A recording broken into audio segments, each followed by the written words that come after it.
प्यारे बच्चों, आज हम कक्षा 5वीं की रिमझिम बुक से पाठ चावल की रोटियां के शब्दार्थ और प्रश्न उत्तर करेंगे।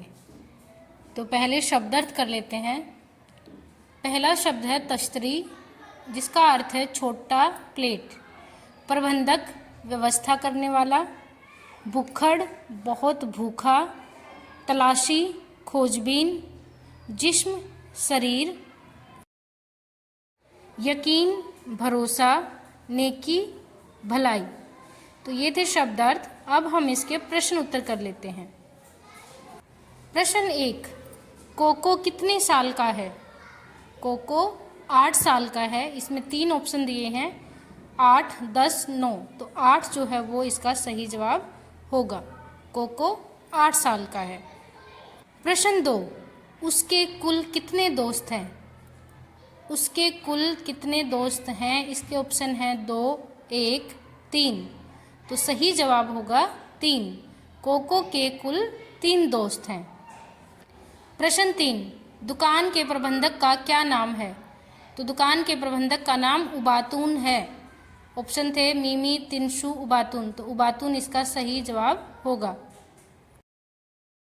प्रश्न 4, किस देश के लोग हैं कोको और उसके दोस्त? तो ऑप्शन है नेपाल, भारत, बर्मा, बांग्लादेश। तो सही विकल्प होगा बर्मा। कोको और उसके दोस्त बर्मा देश के लोग हैं। प्रश्न 5, कोको के दोस्तों के नाम क्या हैं? कोको के दोस्तों के नाम नीनी, तिनसु व मीमी है।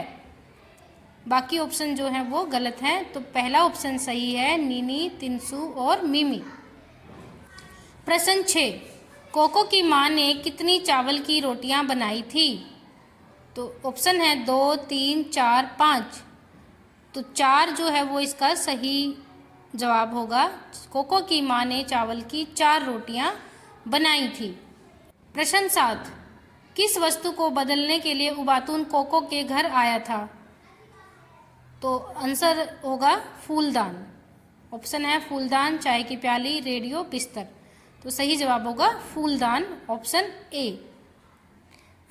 प्रश्न 8, माँ ने कोको के लिए किस चीज की और कितनी रोटियां बनाई थी?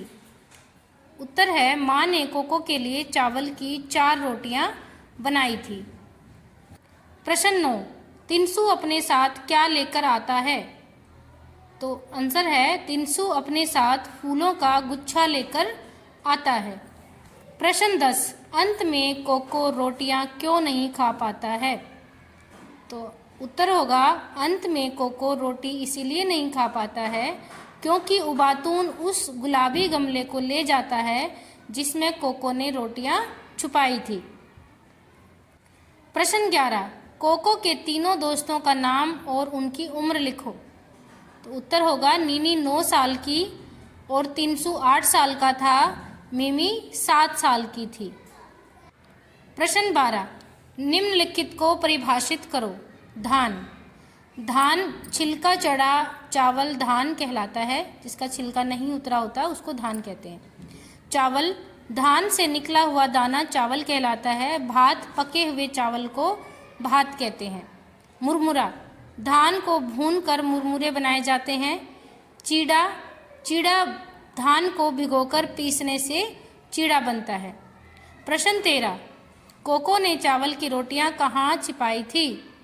कोको ने चावल की रोटियां फूलदान के पास छिपाई थी। प्रश्न 14, कोको के दोस्तों में से किसके पास रेडियो था? तो उत्तर है तिनसु के पास रेडियो था। प्रश्न 15, मिमी की माँ ने उसे क्या दिया था जो वह कोको के साथ शेयर करना चाहती थी? उत्तर होगा मिमी की माँ ने उसे केले के पापड़ दिए थे। प्रश्न 16, कोको को चावल की रोटियां क्यों नहीं खा पाता? कोको चावल की रोटियां नहीं खा पाता क्योंकि वह अपने दोस्तों से उन्हें छिपा कर रखता है और फिर वह फूलदान के साथ चली जाती हैं। प्रश्न 17, कोको के पेट की आवाज़ का क्या कारण था? कोको के पेट की आवाज़ का कारण उसकी भूख थी। तो इस तरह से हमने चावल की रोटियां चैप्टर के प्रश्न उत्तर और शब्दार्थ किए। ये सभी बच्चे अपनी उत्तर पुस्तिका में लिखेंगे और अपनी कक्षा अध्यापिका को दिखाएंगे। धन्यवाद।